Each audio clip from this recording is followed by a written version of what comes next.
What's happening? Oh, not a whole lot, You're going to be on our 100th episode, sir. No, that's insane. What does that feel like? Well, I don't know. It feels weird. We talked about it the other day.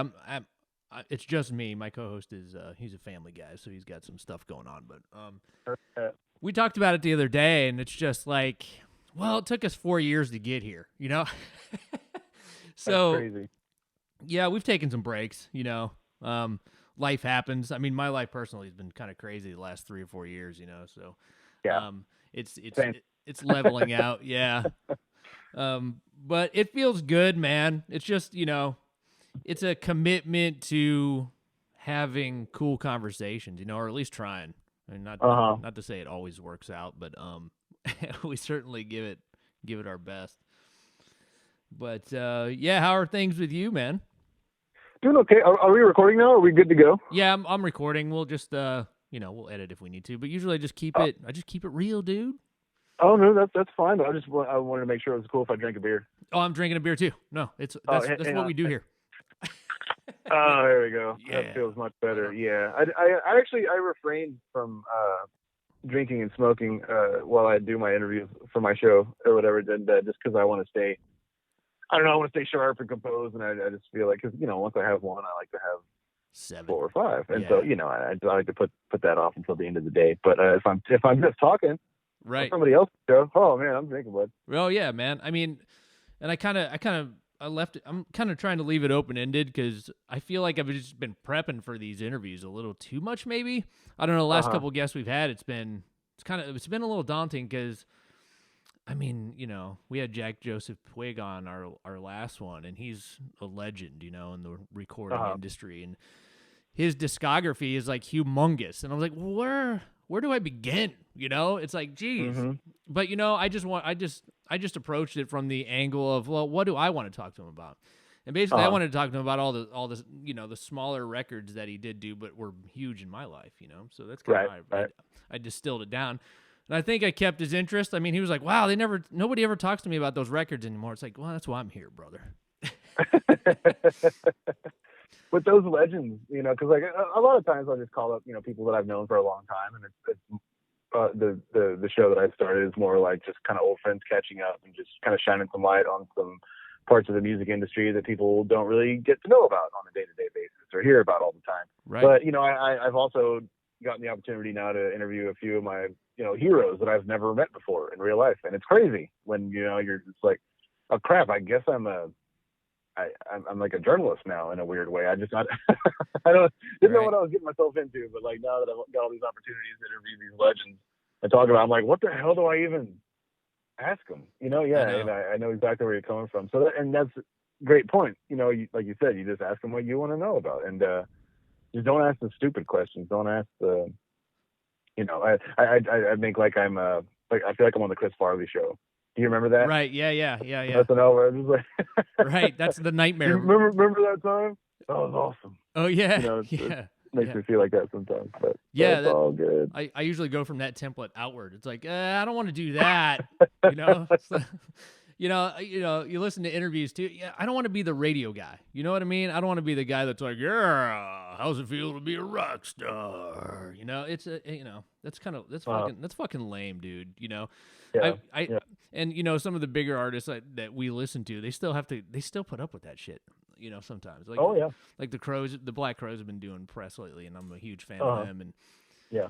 These radio guys, these old school radio guys are still out there, and they ask these fucking bullshit questions. Like, you and Chris still fight and stuff. It's like, dude, there's so many other interesting things you could ask those two. You know what I mean? It's like, you know what though? Like, I totally agree with you, but this is going to sound really condescending and rude, but it's like most people are kind of idiots, and like, nope, you're right. Most people actually do just want to hear them answer this stupid questions. So I get why that personality type of like radio person exists. They have their place in the world, but I'm much more of a fan of the more in-depth, kind of casual conversational interviews instead of just listening to some ding dong. It's really wring somebody's neck. Yeah, it's interesting because podcasting over the last year has gotten so big. And I think maybe that's changing. I mean, the old school kind of radio DJ guys, I think he's kind of going out the door. I think people kind of are searching for more in-depth and more meaningful conversation because maybe they're not getting it in their lives, especially now because everyone seems to be kind of isolated. Hopefully that's going to change soon, but, maybe that's why podcasting, dude, I mean, these numbers are crazy. I don't even know if you looked at them, but I mean, like 2018, it's like there was like 550,000 podcasts with like whatever it was, 800,000 episodes, and now there's 1.7 million with 43 million available episodes. It's like that's really crazy. I mean, who knows if that'll last? But I certainly didn't mean to add to the noise. I mean, honestly, like I don't have delusions of grandeur at all. You know what I mean? Like I'm really happy for those super successful podcasts, and I personally don't listen to many of them at all. I don't know.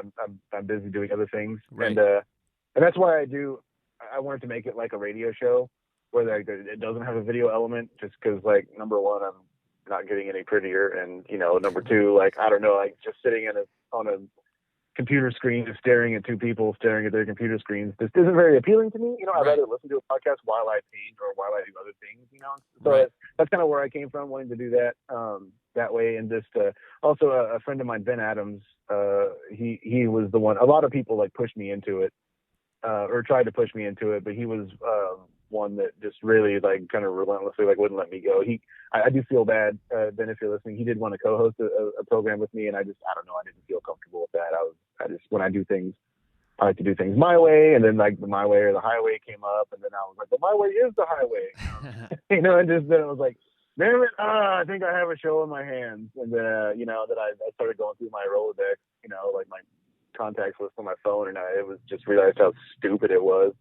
And I was like, I owe it to people to at least try to do this if it'll make people happy. Right. And that's all I want to do really is just like brighten people's days and give them something to look forward to every week if they want to listen. And it's been going really well so far. So I'm happy that, I took the plunge. Well, I'm happy you did it. Yeah. I think I talked with you about it last time we talked. I was like, you should start a podcast. Maybe. I couldn't remember the last time. Yeah, we talked. It's been a while. Like last summer. Yeah, something like that. Yeah, I think it was before COVID canceled all the tours and stuff. Or it might have been right around that. No, I think it was right around that because we were talking about Austin and stuff. But I mean, your podcast is. I enjoy the shit out of it. I just listened to the one with Laura from Kyle Shutt. Thank you very much. Yeah, no problem, man. It's kindred spirits, man. I mean, that's why we do it. I mean, we're two musicians, but I mean, we've never been super successful at that. I mean, in the Cleveland area, we've done pretty well, but it's the same thing. It's the kindred spirits. So just listen to you and Laura talk, old friends, and you're saying the same things we do. It's like you're just on a bigger level and on a national and international level, but it's pretty much the same thing, Yeah, we're all a bunch of ding dongs that just. I talked to Jimmy Bauer recently, and he was like, "Yeah, man, I think I was just too stupid to quit." Yeah, not the only way I can put it. Yeah, because it's not easy being an artist full time, especially these days. My God, I mean, it never has been. But I don't know. I guess it just. I don't know why I keep doing it. I do know why I keep doing it. It's just because I find myself in ridiculous positions that I would have never found myself in if I would have just played it safe. Whatever that means for me. Like. Go to college, get a job. Not knocking that or anything. I just mean like it just wasn't for me, and I just knew that there was something else out there that I had a higher calling for. Well, you said it in this last interview you did with Laura from Kyle Shutt. You said it. You're like, because you guys were lamenting kind of a little bit, like I just needed to take a break and all this, and you related to that, but you said, yeah, but the music's still in you, and I related to that completely. Because, I've taken breaks, too, and, this is the longest, even though I would consider myself, I'm just a musician, I'm not a professional, but, it's the longest break I've had on stage, too, just being this little guy that's playing local shows, it's like, well, what the fuck, I mean, and so there's always this itch that you're never going to get rid of no matter how unsuccessful monetarily this kind of art form is in rock and roll, you know what I mean? You hit it right on the head with that. trying to think of the last show I got to play. It was a stand-up gig, and that would have been in February, I guess, of 2020, like right before everything shut down, because the Sword was getting ready to like explode. You know, like our whole comeback was like on the books, and everything was like ready to go. And yeah, so I wasn't like hustling any other projects. I was just kind of waiting for that to go off. Right. And so yeah, because of that, it was just like, yeah, everybody knows what happened after that. But even recently, like I was trying to wrap my mind around, you know, like how are we gonna play a show? There's these drive-in shows, there's this, there's that. Like, tell me the guidelines. What are the guidelines? Okay, as long as I follow A, B, and C, and this and that, and then do it like this. Like, there's no reason we can't have an amazing show that would be an amazing experience for everyone involved and broadcast the whole thing. I was basically going to book a Doomside as a moon show. Right. And because it's such a visual experience. I'm really not a fan of like the live stream kind of what medium, I guess you want to call it. But like not knocking anybody that's doing it. I'm happy for people that have been able to do it, and it's been a success and everything. It just wasn't for me personally, and also I just don't enjoy watching them. It's certainly no replacement for the live experience. No. But Doomside of the Moon was such a visual experience that I was like, I could see that working as like a live stream, you know, that like was intended to look like a, you know, like it's like the whole show is eye candy. If nobody out there knows, like we would dress the whole band in white and play all white instruments and white out the entire stage and 3D project onto that all of us. So the entire stage is one giant moving psychedelic crazy thing. And so, but that machine has a lot of moving parts, you know, like it's like a 6-piece band and a 6-piece crew as well. Like I can't do it with any less than 13 people. Right. And the extra person being the merch person. Sometimes people like 6 + 6 is 12. But yeah, 13 people I need to do that show. And, but you know, I got a venue on board. It was like a 5,000 cap field that we were going to allow 400 people into. And groups and tables split up and this and that. I had a whole plan. You know what I mean? I was going to bring in a truck stage, bring in the light show, bring in the video equipment, do the live stream. It was all, I had it all set up and everything was going really well. And then, you know, one band member just, they couldn't hang. They just, you know, and I'm not knocking them, you know, but then like that one person's trepidation brought up somebody else's trepidation, which then brought up, and the whole thing just snowballed and just crashed. And I was like, you know what, fuck it, like this isn't even fun anymore. Like I tried, right, you know, but at the end of the day, I was like, I'm just gonna have to wait. I just have to be patient and wait this out. And and then the podcast, that's when my brain starts turning, and I was like, well, what can I do? What do I have? Like, you know, doing the paintings that I was doing over the early quarantine days was fun, you know, and I did like I think like 150 of them over like a 6-month period. Right. But I don't know. I like playing guitar, you know, and it's like I still do it and everything, but it's not. I just had to stop that for a little while. But then I was just looking around, like, well, what else can I do? Well, I don't know. But then that's when the podcast idea sort of floated to the top. Like, while I write this book that I'm supposed to be writing, I thought I would just call up all my old friends and then make some new friends, and then keep talking. So it's where we're at. Yeah, it's a great idea. It's a no-brainer, man. I mean, to me, like, I relate to you so much, like, you starting your podcast, because it's like, it scratches that itch a little bit. It's not the same as creating music, but it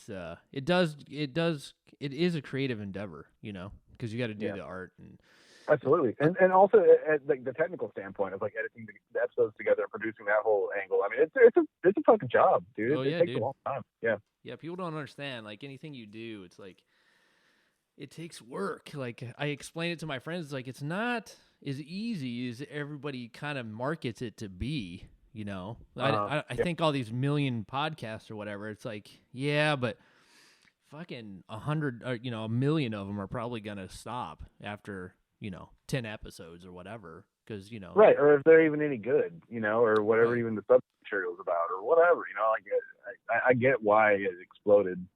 Right. Just from the boredom standpoint alone, of people just, you know, like an armchair quarterback, you know what I mean? That kind of thing, where they're like, I could do a podcast. I've got a friend with infinite opinions. Let's go, you know? Yeah, right. And it's fun. I'm not talking, and I'm no podcast guru by any means. I'm 4 episodes deep. I truly feel like I have no idea what I'm doing, but then like I'll talk with other people about it to like bounce off what I'm doing to like, get their point of view or whatever, and they're like, well, I don't know why you're asking me. You already know what you're doing. And I'm like, I don't know what I'm doing. Like, Yeah.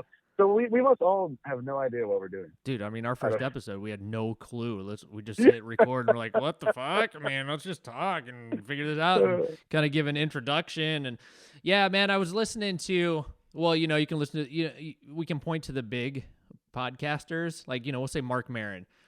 I listened to one of his recent ones where he was interviewing, he was interviewing Brad Pitt and, Leonardo DiCaprio for that film they did. What the fuck? It was the Hollywood film. I can't remember the name of it right now. It was about the Charles Manson cult. It was a big movie. Damn it. Well, Once Upon a Time in Hollywood. That's it. Yeah. And they were the level of stars where Mark actually had to go to them.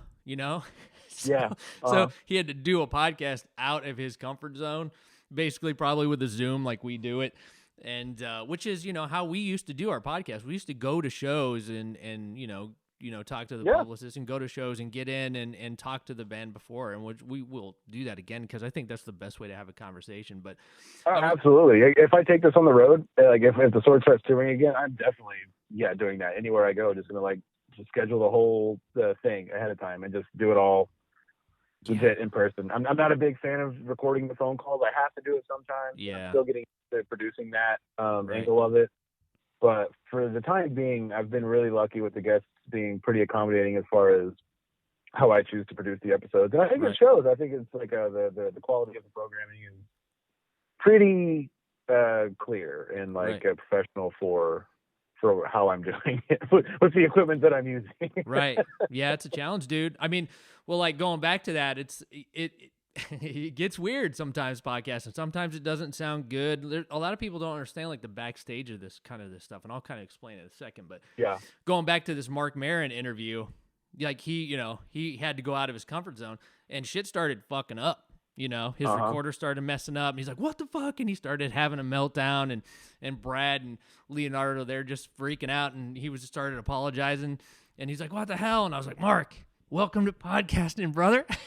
Yeah, it was really fun. You should go back and listen to it because you'll relate. Podcast, it's like same rules as rock and roll. Yeah. Never, ever apologize. No. It's just like there's nothing worse than a band on stage that's having technical difficulties and then them being like, I'm sorry, we're having some technical things. No. Just never apologize for anything. Within reason, obviously. But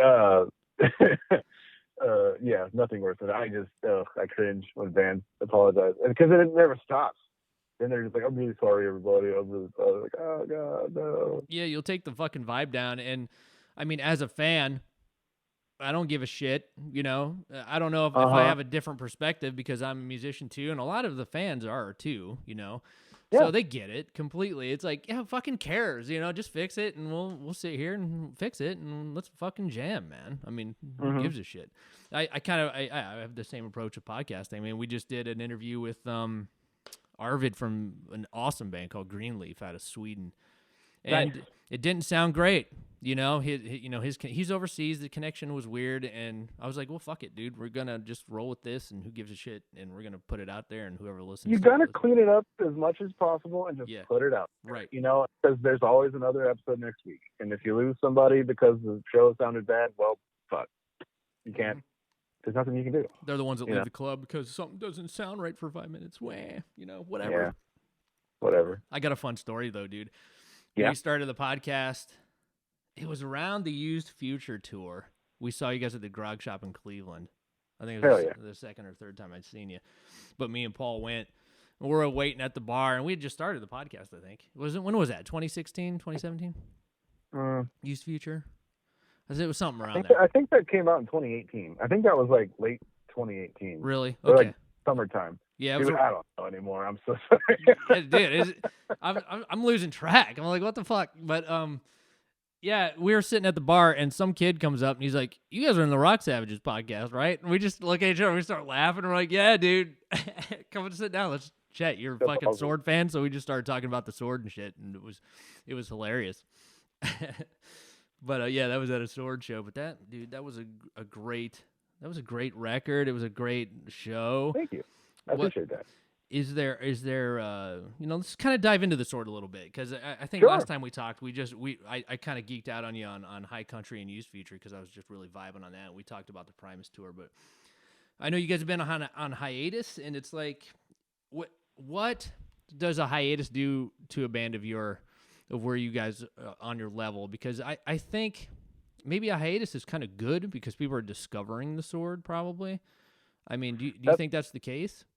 Yeah, well, we're in, how do you say it? We're the kind of band that, like, once you hit a certain level, any level really, I guess, but like when you achieve a certain amount of notoriety, then like every year a whole new group of people turns 18 and starts smoking pot. Yeah. You know, and like and then they're gonna hear about the sword from their older cousin or right. whatever. They're gonna like buy the Tony Hawk Project 8 remaster on Steam for $5 on sale and discover us on the soundtrack of that. Or right. That show that got really popular recently. What was it called? Wayne. On the first episode of Wayne, there's like a really prominent sword song placement in there, and it's just little things like that, you know, just like kind of keep the band alive, you know, where like every year more and more people like just keep coming to the party. Right. And so I was wondering. I don't know what the reaction will be like when we finally do come back, because when we decided to take a hiatus, it was just like we had the general feeling like people were tired of us, you know, and like like as an artist, your biggest hurdle is people's expectations, you know, and you can create whatever you want to create, and people are going to take that however they're going to take it, right. but they also expect something from you, you know, like a feeling that you gave them before, and they want that feeling again. And if you don't deliver that feeling, they're going to take it really personally, and it becomes this emotional like back and forth that will kill your creativity if you let it get to you. And right. So we just needed to walk away, you know, and take a little break. I've said it before, but it wasn't my decision, but I didn't disagree with it. Right. And so it sucks. Don't get me wrong. It still sucks. I'm not personally fulfilled with my creative output, which I think is why I keep creating so much. Right. I really enjoyed performing on stage, you know, and I am patiently awaiting that time again, and it was almost there. It was just almost there. I could touch it, you know, and then it was just all kind of got taken away. But everybody's dreams got taken away. I'm not mad about that. But it definitely, as far as what it did to the band, it gave us time to kind of like take a step back and reflect on our entire career. I mean, I went back and listened to Used Future because that's newsflash. I don't really listen to Sword albums. Right. But you know, something happened. I can't remember why, but I was like, I'm gonna go down memory lane. Like, I haven't listened to Used Future in like 2 years. Like, because, you know, right when we make a record, I'll listen to it a lot, you know, right. But then by the time it comes out, I'm already over it. Sure, yeah. You've heard it 1,000 fucking times already. Exactly, yeah, you know, and so I put it on, and then by the time it got to Sea of Green, yeah, dude, I was like, I get it. I get why people were like, fuck this, you know, but really? It's an amazing, like, super dark, heavy record in a different way. Right. It's just not the heavy that all these people wanted and stuff. And like, I get it. Like, you know, I don't, you know, I think they're all fucking got to stick up their ass about it. But like, you know, I understand, I guess, from the fan standpoint a little more of why they might have not been as enthused on that record as we were personally. But it's just because like we changed a little bit with every record. You know, not a whole lot, really. You know, not a whole lot from record to record, but we changed a little bit with every record. But you do that 6 times in a row, then you end up pretty fucking far from where you started, and you don't really like notice it if you're really like if you're too close to the joke, you know. And so I think taking that time to reflect on everything was healthy for us. It's not the first break we've ever taken, or the second, but it was the first very public announcement of a break being taken that was made longer by a global pandemic. So yeah, I can't say too much, but I can say that we are all very excited about getting back in the van and hitting the road and playing shows for whoever wants to come party with us. So there is that to look forward to. We're certainly not sitting around sulking and just, complaining for no reason. But yeah, I don't know. Time will tell. There is good news coming forth. I don't know when it's going to come or anything like that, but there are good things ahead, and the sword is not dead by any means. Right. Good. I mean, dude, I was going to war with people that were shitting on the Used Future and the Sword. I was like, you guys can fuck off. I mean, it has nothing to do with you. They don't owe you shit. And that's what I tell everybody. I'm like, just get, just listen to it. Keep an open mind. I mean, I guess. Yeah. I'm sorry. Go ahead. I mean, I guess the key is just to turn the comments off. Fuck them. Yeah. No, you can't do that. I'm a full believer in letting the people comment. Okay, I'll say this, that if you paid full price for the album that you own, right, and you listen to the whole thing and you think it sucks, more power to you. Right. That was your hard-earned cash that you paid for an experience that you are not satisfied with, and it is totally your right to shit all over it. And I'm fine with that. It's the people that clicked on the free link and listened to it for 30 seconds and go, this sucks, and comment about it or whatever. That's why I'm just like, fuck you people. And there's no way to tell those people apart from the ones that actually did pay for it, and I believe have a legitimate excuse to complain. So I just kind of lump them all in the same category and just don't pay attention to that. But I mean, I guess what matters is the shows, dude. Because the shows were still pretty packed. I mean, the ones I went to were great. It's like I really appreciate that.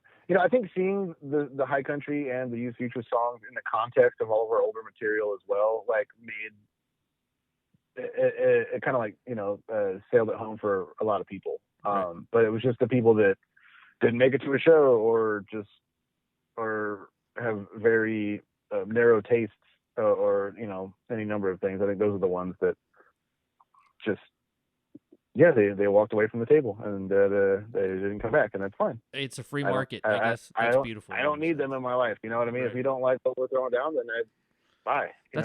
Right. Don't listen to it, you fuckers. I mean, why do you got? Yeah. My whole point is, stop spending all of this negative energy on commenting on shit you don't like. I mean, I do it every now and again on accident, if I'm forced to, but I try not to do it. And I was like, there's too many bands over here that I love that need my fucking attention. So I'm going to go pump them up, and I've done that with the Sword. I'm doing it with everybody I'm listening to nowadays. I'm like, no, check this shit out. Yeah. Have you heard the Heavy Eyes? Yes, I've been listening to the Heavy Eyes. I just downloaded one of their albums. I never had heard them until maybe 2 weeks ago, and I felt really bad because the record that I really like, it came out the same year as the Pocathon. I was like, you guys have been around a long time, and I've never heard of them before. I mean, neither. Till recently. Band from Memphis, the Heavy Eyes. I don't know why I'm shouting them out right now. I don't know them or anything, but they have an album called Myra, I think is what it's called. I think that's what I'm listening to, too. That's crazy. Myra. It's so good. It's just feel good, fun, heavy music. It kind of reminded me of Cadaver, kind of in a way. Just the power trio kind of thing. I think it's a power trio. Right. It doesn't sound like there's more than three guys. I don't know. I don't know anything about this band, but it's just one of those things where I don't really listen to a whole lot of new music. It's not because I think new bands suck or whatever. I don't know. It's kind of everything's a little oversaturated, and I'm really busy, and I don't have a friend that just sends me tons of new bands to listen to all the time. So I'm kind of on my own. When I do discover a new heavy band that I like, I try to tell everyone about them. There's an amazing band from Austin called Rickshaw Billy's Burger Patrol. Oh my God. Which is kind of a mouthful, I know, but so is King Gizzard and the Lizard Wizard, and they're huge. So whatever, but Rickshaw Billy's Burger Patrol, they just have had a new record come out in November. And they got a bunch of EPs and stuff too, but they're a relatively new band from Austin that is just so kick-ass. It's like a whole fresh take on heavy music. They're the new iteration of heavy music from Austin.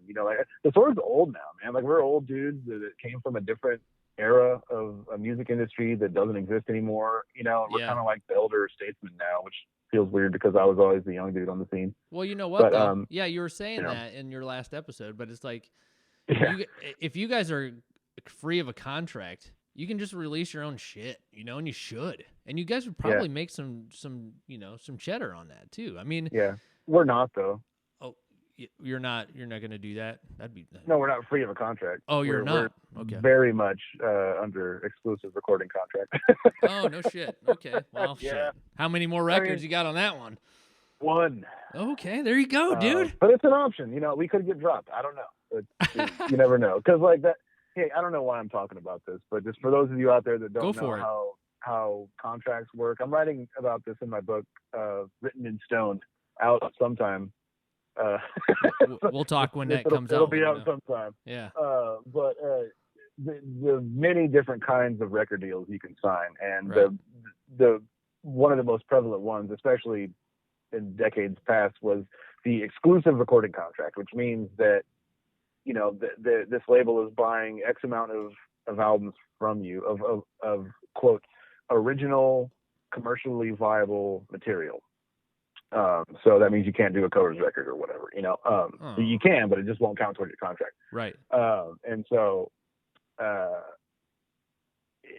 with every one of those records, like the budget gets a little bigger, and so if you hit certain sales points, then you get bonuses and it gets even bigger and stuff like that. It's a whole, like an 80-page record contract. It's fucking crazy. Oh my God. Yeah.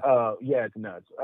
But so, essentially what this breaks down to is like for a band that's under contract with a contract that was written a long time ago, like 10 years ago, like the industry is so different now that label, like, it would be obligated to uphold that contract if a band wanted to keep going, and so it's like at a certain point there's going to be a team of money counters that are going to go, whoa, you can't honor this contract, that's commercial suicide, and so we're in this weird gray area now of bands that are involved with these exclusive recording contracts that are like either going to get dropped because the label doesn't want to cut the check, or they're going to put the record out anyway, like the label's going to put the record out just to own it forever.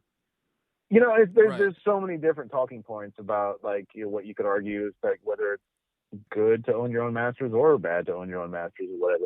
A lot of labels these days are just offering licensing deals where the band itself retains ownership of the recording, and then they just press vinyl for you or whatever. And then basically at that point you're just like your label is just fronting your vinyl, which is cool, I guess. Sounds but you cool. could also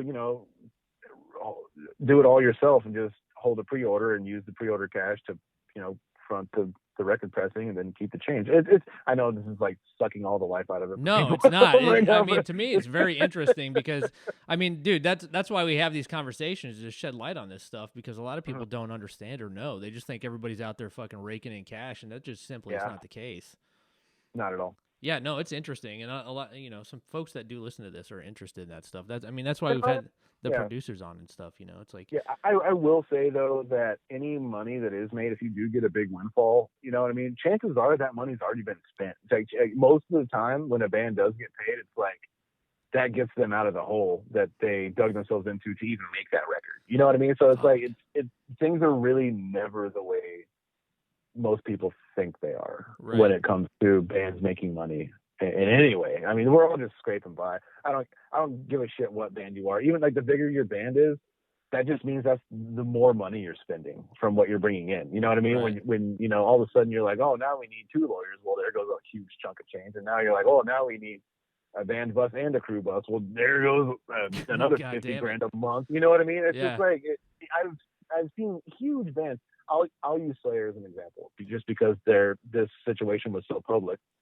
Like when Lombardo started barking, and he was like, why are we spending so much money on the road? We could cut costs here, and here, and all bring home so much more. And their answer was, "You're fired." It's just like,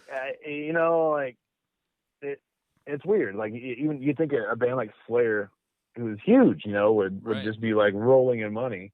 Yeah, not the case. Not the case at all. It's disheartening in a way, but at the same time, it's like you're completely right. There's, I mean, you can do it right, and probably Dave's, was the right answer. He's like, yeah, let's cut all these costs and just, we can book this efficiently, but I mean, artists generally aren't wired that way. You know what I mean? That's true. Yeah. And it sucks. And I've struggled on the local scene forever. It's like, guys, if we have four or five bands that band together and promote each other, I mean, it's gonna grow. Yeah. Exponentially. You have to start your own scene. That's the answer always. It's like if you move to a city to like get big or whatever, or like to bust into a music scene and then you're having trouble, then you just need to start your own scene. Like just start a band, all move into the same house together and start throwing parties. Right. And I know this is like kind of weird advice for current state of things, but just, you know, just for 20 pretend there's not pretend there's not a pandemic right now. That was how you did it before, you know. Right. I'm sure that like once things kind of come back around, this is how it's going to be again. And you just have to start your own scene and make the people come to you. Yeah. You know, don't try cracking into this scene that doesn't care about you. It's not going to work that way. Right. You know, we talked to, I've talked about this a couple times already, but it's an important conversation. We talked to Sean from King Buffalo not too long ago.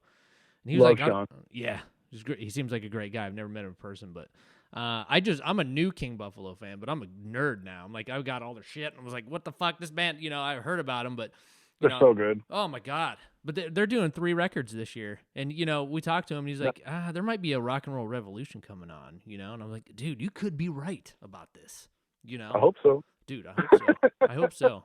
You know, I guess we got to will it to be. I remember when music fucking mattered and like it was a whole, it just swept the nation, you know, in the world. I would love to see that happen again. I think it's gonna, man. I mean, it's a social interaction. It's a social thing. And I think people are dying for that. I mean, This has been a tough year for everyone. I mean, I can't wait. Like, again, referencing your newest episode with Laura from Kylesa, it's like you guys were, you know, Limit is like, I miss shows, man. I miss just going to see him and just hanging out. And, you know, I miss playing them too. It's just like, fuck. I miss that dingy ass fucking bullshit club that smells like stale beer and fucking cigarettes, you know, and the fucking, but the sound system sounds awesome. I mean, you nailed it. You know, you're like, it's fucking worth it. All the bullshit, it's worth that shit, you know? Well, I mean, are you guys, seeing how you're under contract, are you writing new material? I don't know. Do you guys write together, or you just kind of write separately and then just bring it all in and throw it in a pot and see what happens, or what?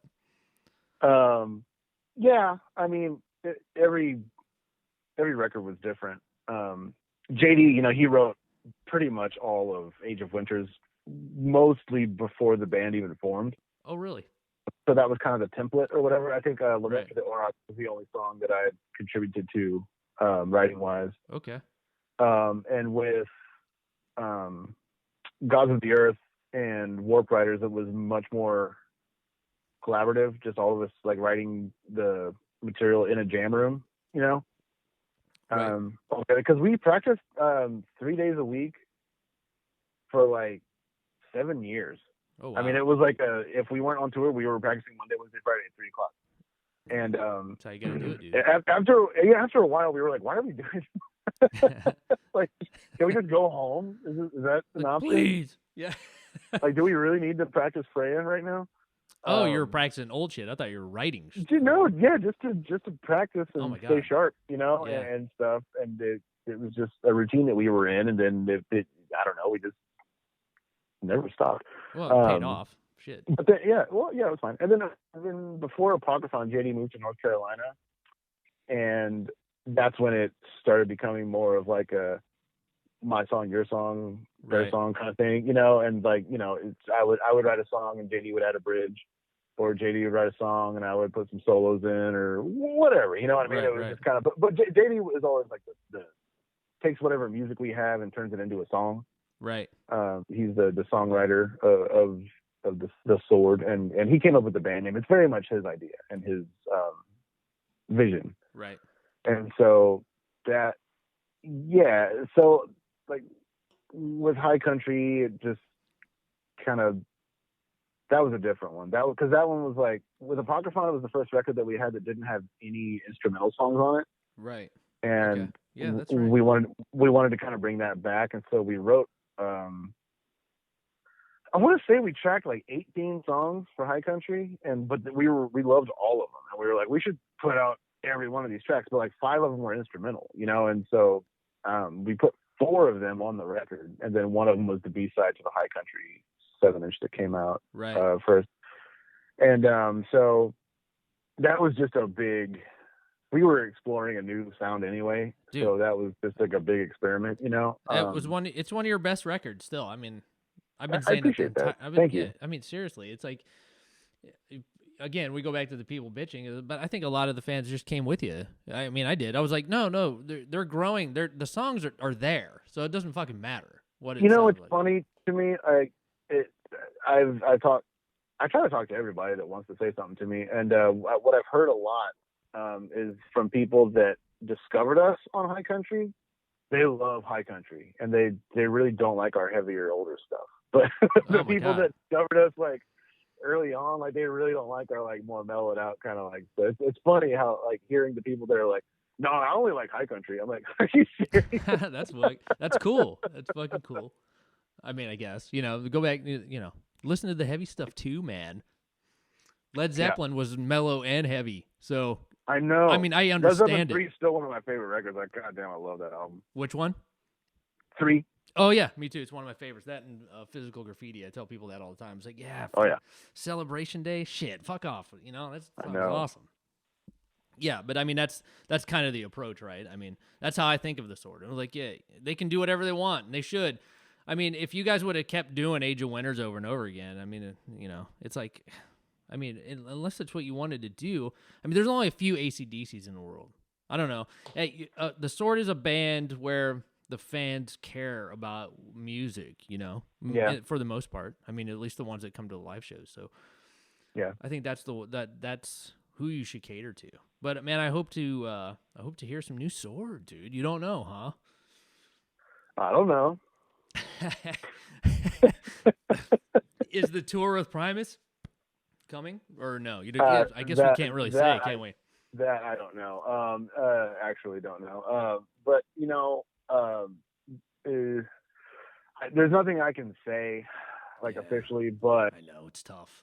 It's not canceled, and so however it happens, whenever I don't know how that's going to go down, but it hasn't been scrapped yet, and so Primus is very actively pursuing how to do it still. Right.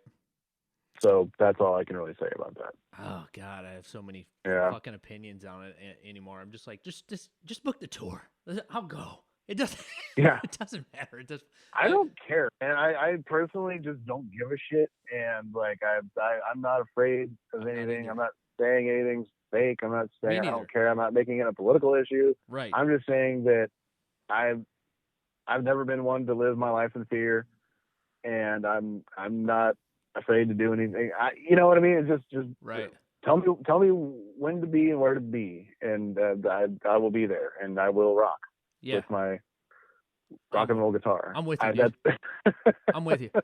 Hey, you know what? If you guys got to book a house party tour, maybe you should just do that. I don't know.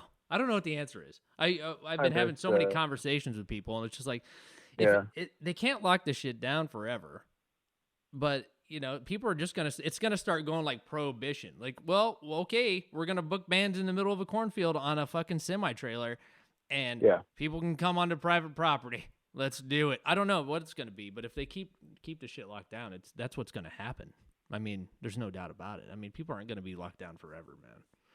I don't know. People were divided anyway before, but the division has never been greater, and it's not. It used to be. I'm not going to wax political for long here, but just from a human standpoint, just from being a human on this planet with other humans, I don't know how old you are. I'm 38, but I grew up in a world where it was like this or that. It was black or white. It was you're on this side of the fence or you're on this side of the fence. Now it's like a goddamn D20, where there's like 20 different divides, and like, well, I feel this way, and then everyone like points a finger at you, like, well, then you feel that way too. It's like, no, I don't. Like, I'm way more complex than your Twitter feed, dude. You know what I mean? Exactly. Yeah. And it's just like with there being like 20 different walls dividing everyone, it's going to take a big thing to get everyone to be on the same page again. Yeah. I don't know what that thing is or how long that's going to take, but I don't know, man. I'm really depressed about it. I'm really bummed out, and I try not to talk about my personal life too much, but like, you know, my personal life isn't necessarily like all that great either, and like other things. That's why I just bury myself in creativity, and I try to make other people happy, because that's what makes me happy. And like playing rock shows, you'd be hard pressed to find a better way to make a lot of people happy. Right. You know, so I really miss doing that, and I can't wait to get back to it. Yeah, I can't wait to get back to seeing it and playing it myself, man. I relate completely, and I agree with almost everything you said there. It's like, well, you know, my approach to it is just simply this. It's just, don't listen to all the static, turn the fucking news off, and just treat people as individuals, and you'll see that most of us are all kindred spirits in some way. We just want to live peacefully and be happy, like you said. So, and I think the rock scene is definitely a culture, and it's pretty much a unified, unanimous culture of respect. Yeah. You know, for the most part, you'll see some asshole at a fucking bar being drunk every now and again, but I mean, mostly it's pretty much, you know, it's a real, it's a good collective in that people are there for one reason, and that's the music alone. So I think we all miss it, and obviously you do too. But thanks for talking to me tonight, man. I really appreciate it. Of course. Thanks for having me back. I'm like a friend of the show at this point. Yeah, you're alumni, dude. You're alumni. Once all this opens up, and I think we even might have said this on the let's do it again. I want to, you know, we'll do it in person once you guys are back out on the road. I think it's all going to open back up pretty soon. I really do, and let's hope that's the case. Biden says 4th of July. We'll see. Yeah, we're allowed to celebrate the 4th of July. You know, thank you, sir. Goddamn. Yeah. Yeah, I don't know, man. Who knows? Yeah, right on, brother. All right, well, take care of yourself, and we'll promote this podcast, which is great. It's called The Highway, and everybody download it everywhere you can, and just keep doing it, dude. I mean, no matter what, downloads, no downloads, doesn't matter. You know, they come and go, just like everything else. I'm gonna. Yeah, we'll see. I don't know. I no promises, but I do have a lot of episodes in the bag, so I'm gonna definitely be around for a while. Awesome. Thank you. Right, that's great. I mean, these conversations are great, and the more people that talk about rock and roll, the better. I mean, that's why I started this, and I was like, let's all band together and keep talking about rock and just fucking chill and fucking talk about the positivity of music, man. Really, it's an important conversation. So, thank you for being a part of it, and we'll talk again real soon. Hell yeah.